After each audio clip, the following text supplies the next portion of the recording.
निर्बल का साथ दूं, ये चिंता का विषय कैसे हो सकता है? निर्बल का साथ देना ही तो धर्म है। प्रश्न निर्बल और बलवान का नहीं है बर्बरीक।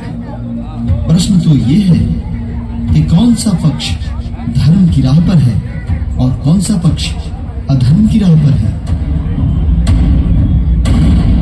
हे ब्राह्मण देवता, आपकी ये गूढ़ और गहन बातें मेरी समझ से परे है। उचित, अनुचित, न्याय, अन्याय, धर्म और अधर्मी, ये सब आपका धर्म है। मेरा धर्म तो दादी हिडिंबा के अनुसार धर्म का पालन करना है, जिसकी मैं प्रतिज्ञा ले चुका हूँ, चाहे कुछ भी हो। परंतु बर्बरीक, मैं तुम्हें ऐसा करने की आज्ञा नहीं दे सकता। हे ब्राह्मण देवता, मुझे आपका मानसिक संतुलन ठीक नहीं लग रहा। जो आप यूं बर्बरीक के राह में आ रहे हैं, क्या आपको अपनी जान प्यारी नहीं है या फिर मेरे बाण का प्रदर्शन भूल गया? बर्बरीक, तुम मेरा अनादर कर रहे हो। शक्ति मैं भी तुम्हें दिखा सकता हूँ। अब एक निर्बल ब्राह्मण मुझे अपनी शक्तियों से भयभीत करने की चेष्टा कर रहा है, तो दिखाओ अपनी शक्ति, और मुझे रोक सकते हो तो रोक लो। ठहरो बर्बरीक। ऊंची आवाज से कुछ नहीं होगा ब्राह्मण देवता। मैं अभी इसी क्षण अपने सिर्फ एक बाण से पूरी कौरव सेना का सर्वनाश किए देता हूँ। कौरव सेना में एक से बढ़कर एक महारथी शामिल है, इसलिए अभी पांडवों की सेना निर्बल है। पूरी कौरव सेना का विनाश होते ही पांडव सहज ही विजयी हो जाएंगे। नहीं।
तुम अपनी प्रतिज्ञा के अनुसार इस महायुद्ध में जो भी पक्ष निर्बल होता, तुम उसी पक्ष में शामिल होकर युद्ध लड़ते।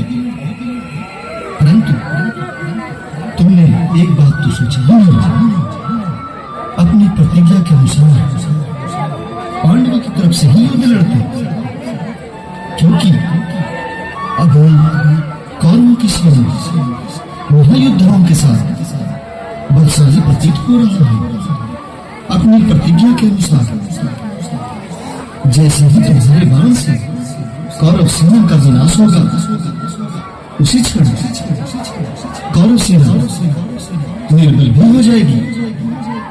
तब तुम्हें अपनी प्रतिज्ञा के अनुसार कौरव सेना की ओर से पांडवों के विरुद्ध युद्ध करना पड़ता, और तब पांडवों का भी विनाश हो जाता। ऐसे में न कौरव सेना रहती और न पांडवों की सेना, सिर्फ एक तुम ही जीवित रहते। इसी कारण मुझे तुम्हारा वध करना पड़ा। क्योंकि विधि का विधान है किसी भी परिस्थिति में अधर्म पर धर्म की ही विजय होनी है।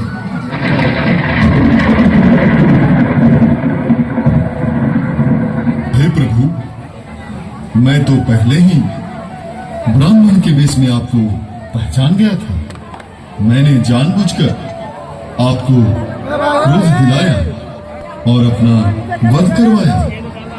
आपके हाथों ही मैं मोक्ष को प्राप्त करूं, इसीलिए बड़े परिश्रम से मैंने ये विद्या प्राप्त की थी। बर्बरीक,